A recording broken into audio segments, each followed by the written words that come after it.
नमो नमः बच्चों, मैं हेमा धूत एक बार फिर से आप सभी का स्वागत करती हूँ हमारे संस्कृत के इस क्लास में।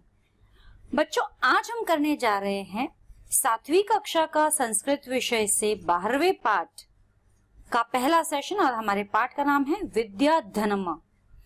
विद्या धनम अर्थात विद्या जो हमें धन के रूप में प्राप्त होती है। विद्या यानी हमारी नॉलेज, जिसे हम नॉलेज कहते हैं। विद्या जो हमारी जानकारी में होती है, हमें ज्ञात होती है जो बातें, उसे हम विद्या कहेंगे। विद्या एक ऐसी चीज है जो कभी भी हमसे कोई चोरी नहीं कर सकता है, ना ही कोई हमसे छीन सकता है, ना ही कोई हमसे उसे बांट सकता है। विद्या अगर हमारी है तो वो हमारे पास ही रहेगी, हम किसी और की विद्या नहीं ले सकते। तो यह सबसे बड़े धनों में धन है, गुप्त से गुप्त धन जिसे हम कहते हैं, इसे कोई नहीं चुरा सकता है। यही विद्या धनम जो है, यह एक पोएम है, पोइट्री है, कविता है। और यह कविता जो है 4 श्लोकों के माध्यम से 4 स्टैंजास, 4 पैराग्राफ में दी गई है। और हर स्टैंजा में, हर पैराग्राफ में इसके बारे में बताया गया है कि वह क्या चीज है। विद्या हम कह सकते हैं कल्पकता की तरह होती है। कल्पकता यानी हमारी सोच। हम क्या नहीं सोच सकते, हमारी सोच पर सिर्फ हमारा काबू है, कोई हम पर काबू नहीं कर सकता है हमारी सोच पर। तो हमारी विद्या ही हमारी सोच बनती है। हम जो पढ़ते लिखते हैं, जो समझते हैं, वही हम सोचते हैं। तो वह एक कल्पकता की तरह होती है। और इस पाठ में विद्या का महत्व बताया गया है। विद्या अर्थात जो चीज आप लोग इस आस विद्यालय के द्वारा ले रहे हो, वह भी एक विद्या ही है, एक प्रकार की विद्या ही है। और यह विद्या आप जो ग्रहण कर रहे हो, हम जो सिखा रहे हैं और आप जो ग्रहण कर रहे हो, ये आपके लिए अमूल्य दौलत है।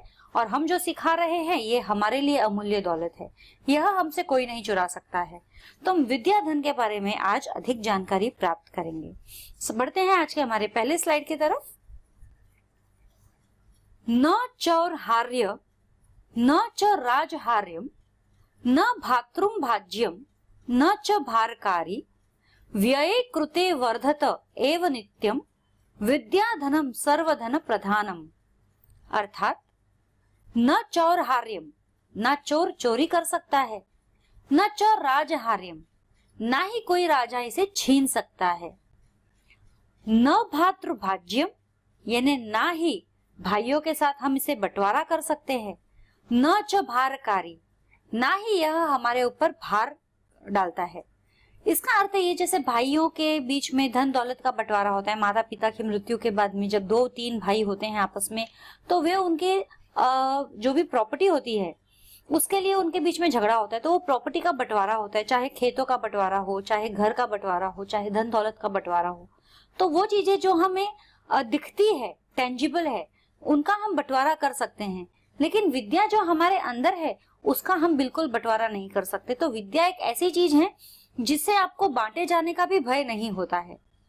न च भारकारी, ना ही वह हमारे ऊपर कोई भार है कि अगर हमारे पास कोई विद्या है तो हम पर कोई भार आ गया, वो भी नहीं है।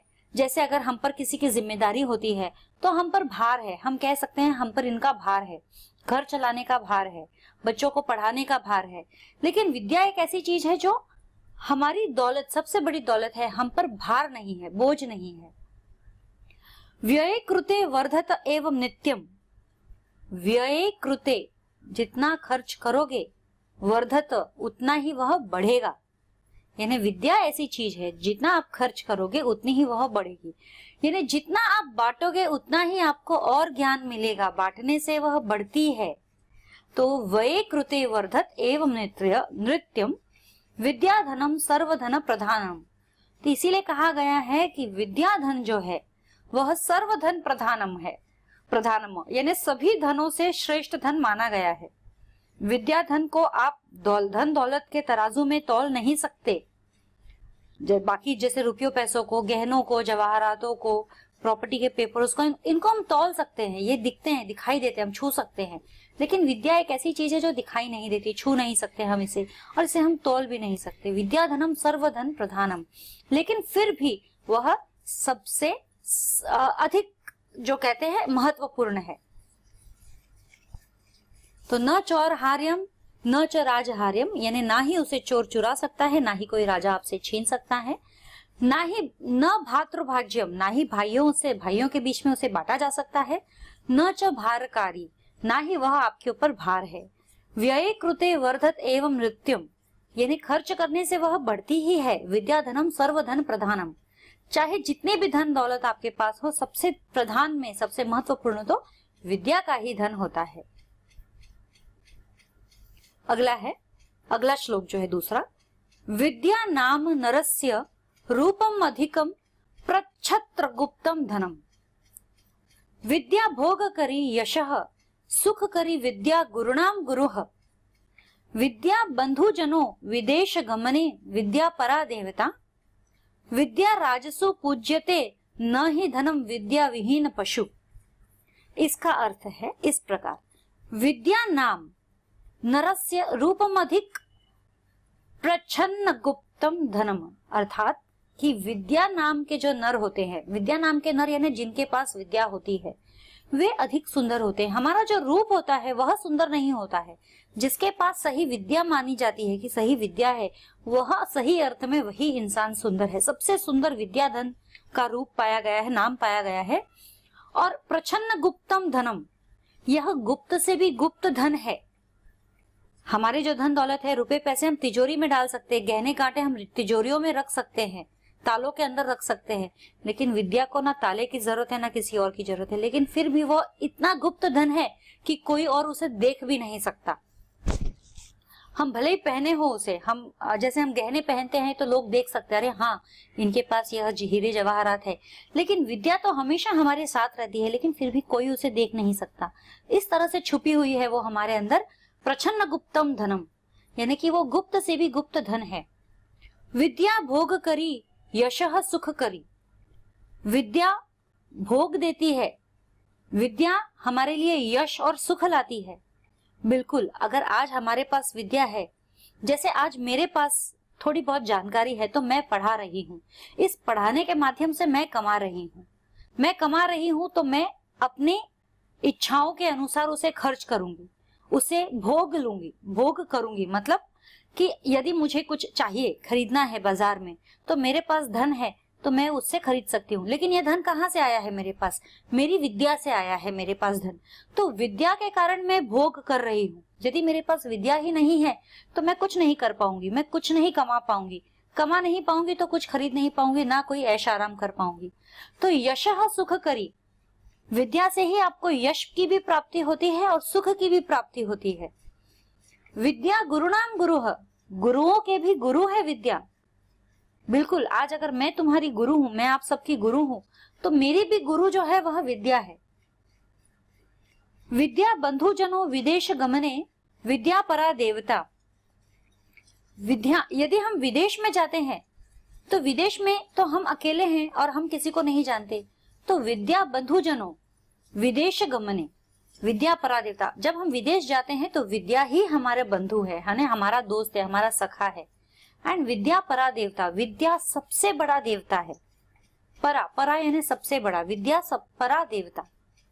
विद्या राजसु पूज्यते न ही धनम विद्या विहीन पशुः, विद्या जो है, राजा महाराजा भी विद्या को पूजा करते हैं, उसकी पूजा करते हैं, पूजते हैं विद्या को। धन की उपेक्षा वे विद्या को ज्यादा पूजते हैं। न ही धनम विद्या विहीन पशुः, और जिस इंसान के पास विद्या नहीं है वह जो विद्याहीन इंसान है वह पशु के समान है। इस तरह से विद्या नाम रूप में सबसे रूपवान है, सबसे गुप्त से गुप्त धन है विद्या। विद्या भोग देने वाली है, यश और सुख देने वाली है, गुरुओं के गुरु है विद्या। बंधुजनों को विदेश में हमारे दोस्त है, बंधु है विद्या, और सबसे बड़ा देवता माना गया है विद्या को। राजा भी है जो विद्या को पूजते हैं, और जो बिना विद्या धन के इंसान जो है वे पशु के समान है। केयुराह न विभूषयन्ति पुरुषम हारा न चंद्रोज्ज्वला, न स्नानम न विलेपनम न कुसुमम नालंकृता मर्धुजाः, वाण्ये का समलंकरोति पुरुषम या संस्कृता धार्यते, क्षीयन्ते भूषणानि सतंत वाग्न भूषणम भूषणम। बहुत ही सुंदर अर्थ यहाँ पे बताया गया है। केयुराह न विभूषयन्ति, केयुराह अर्थात बाजूबंद, जो हम हाथ पे यहाँ ऊपर बांधते हैं, बाजूबंद। न विभूषयन्ति, वह भी इतना सुंदर नहीं है। पुरुषम हारा न चंद्रोज्वला, जो हम चंद्र के समान, मोतियों के समान, चमकीले पत्थरों के समान जो हम हार पहनते हैं, ना ही वे सब। न स्नानम न विलेपना, ना स्नान, ना खुशबूदार द्रव्य जो हम इत्र छिड़कते हैं हमारे शरीर से ताकि खुशबू आए, हम महके। न कुसुम, और ना ही जो हम बालों में कुसुम लगाते हैं या गलों में जो कुसुम के हार पहनते हैं। नालंकृता मर्धुजाह, और ना ही बाल, जो हमारे केश है, कितने ही अच्छे तरीके से क्यों न बनाए हो, ये इनमें से कुछ भी सुंदरता हमें नहीं देगा। ना बाजूबंद, ना मोतियों से चमकता हुआ हार, ना स्नान, ना इत्र, विलोपन अर्थात मतलब जो भी हम सुगंध के लिए हमारे शरीर पर लेपते हैं, ना कुसुमम नालंकृता मर्दुजा, ना ही कोई पुष्प, ना ही कोई किसी तरह के बाल की हमने जो स्टाइल बनाई है, कोई भी हमें सुंदरता प्राप्त नहीं देगा। वाणिये का समलंकरोति पुरुषम या संस्कृता धार्यते, लेकिन जो हमें सुंदर बनाएगा, वो क्या चीज है हमें सुंदर बनाएगा, वह है हमारी वाणी। वाणिये का समलंकरोति पुरुषम या संस्कृता धार्यते, जिस वाणी में संस्कृत है, संस्कृत से भरी हुई है या संस्कृत धारण की है, मीठी वाणी, सही बोलने वाली, अच्छा बोलने वाली, ज्ञान से भरी हुई, वही वाणी आपको सुंदरता प्राप्त करेगी। क्षीयन्ते खील भूषणानि सततम वाग्भूषणम भूषणम, यानी कि हमारे जो आभूषण है यह तो नष्ट हो जाएंगे, यह तो एक न एक दिन नष्ट हो जाएंगे, लेकिन हमारी जो भाषा है, यह भूषणम वाग्भूषणम, यही भाषा ही हमारे अलंकार है, यह भाषा ही हमारे गहने हैं। तो हमारी भाषा हमें कैसे मिलती है, हमारे ज्ञान से मिलती है। विद्या नाम नरस्य कीर्ति तुला भाग्य क्षय चाश्रयः, धेनुः काम दुधा रतिश्च विरहे नेत्रम तृतीया च सा, सत्कारायतनम कुलस्य महिमा रत्ने विनाभूषणम, तस्मादन्यमुपेक्ष्यम सर्व विषयम विद्याधिकरम कुरु। अर्थात विद्या नाम से नर को कीर्ति प्राप्त होती है, उसे भाग्य, वह अपना भाग्य बना सकता है। यदि उसका भाग्य नष्ट भी हो जाए तो उसके पास यदि विद्या है तो उस विद्या से पुनः अपना भाग्य बना सकता है। विद्या एक कामधेनु गाय की तरह है जो सतत हमारी इच्छाओं को पूरी करती रहती है। विद्या उस प्रेम रहित इंसान के लिए जैसी है जिसे प्रेम मिल जाता है। वह विद्या नेत्र है, तीसरा नेत्र, जैसे शिव जी का तीसरा नेत्र होता है, वैसे ही विद्या जो है वह तीसरी नेत्र है, जिससे हमें वो सब कुछ दिखाई देता है जो हमें खुली आंखों से दिखाई नहीं देता। विद्या से हमारे कुल का सत्कार बढ़ता है, विद्या से हमारे कुल की महिमा बढ़ती है। विद्या से बड़ा रत्न और कोई नहीं है। तस्मादन्यम उपेक्षयम सर्व विषयम विद्याधिकारम कुरु। दुनिया में जितने भी धन दौलत है उन सब से अधिक विद्या ही महत्वपूर्ण है, और इसीलिए विद्या का ही हमें हमेशा पूजन करते रहना चाहिए और विद्या को कभी नहीं भूलना चाहिए। तो यह था हमारा आज का session. So what did we learn today बच्चों? आज हमने क्या सीखा? आज हमने विद्या के बारे में जाना कि विद्या की हमारे जीवन में क्या स्थान है। विद्या का, विद्या को चोर चुरा नहीं सकता, राजा छीन नहीं सकता, भाई बांट नहीं सकता। विद्या सभी धनों में श्रेष्ठ है, इसे व्यय किए जाने पर यह केवल बढ़ता ही है। विद्या मनुष्य का सौंदर्य है, यह गुप्त से गुप्त धन है, यह अनेक भोगों को देने वाली है तथा सुख प्रदान करने वाली है।